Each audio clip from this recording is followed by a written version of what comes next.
আসসালামু আলাইকুম, আমার নাম মোহাম্মদ জুবারুল ইসলাম, আমি সাগরদিঘি টেরিটরি। তো আজকে আমরা আসছি পেছারাটা রামপুর গ্রামে।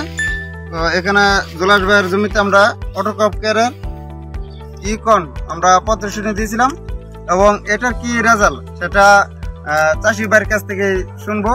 এবং ভাই, আপনার নামটা একটু বলেন। আমার নাম মোহাম্মদ জুলহাস, গ্রাম রামপুর। আমি এই গাছমারা মেডিসিন বাইক ইউকন কোম্পানি ব্যবহার করছি 6 দিন। রেজাল্ট ভালো পাচ্ছি, গাছ মরা ধরতেছে, রেজাল্ট ভালো। পাবলিক দেখতেছে, তারা ব্যবহার করবে আর কি, আলাপ আলোচনা করতেছে। রেজাল্ট ভালো আছে ইনশাআল্লাহ। আপনার এই ইকনটা দেওয়াতে কি আপনার ভুট্টা গাছে ভুট্টা গাছের কোনো ক্ষতি হয় না? ভুট্টা গাছ ঠিকই আছে, কিন্তু গাছ মরতে চালে গেলে বরং আর ভুট্টা গাছ আর সতেজ হয়েছে এবং সবুজ হয়েছে। হ্যাঁ, ভুট্টা গাছে কোনো ক্ষতি হয় নাই, ভুট্টা গাছ ক্ষতি নাই, গাছগুলা সাদা সাদা হয়ে মারা গেছে। তবে আগাছা দুমন হইতেছে। ধন্যবাদ।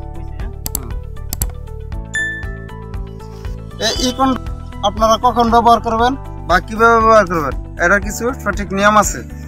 আপনার জমিতে যখন আগাছা দ্বিতীয় পাতা হবে, অর্থাৎ ভুট্টা গাছের যখন আপনার 20-22 দিন বয়স হবে, তখন আপনারা অটোক্রপ করে ইকন আপনার জমিতে স্প্রে করবেন।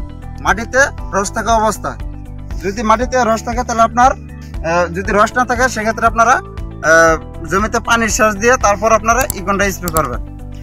জমিতে রস থাকা অবস্থায় 12% জমিতে আপনার 32 লিটার পানি লাগে। আর যদি রস না থাকে সেক্ষেত্রে আপনারা 12% জমির জন্য 48 লিটার পানি নেবেন 100 গ্রাম ইকনের জন্য।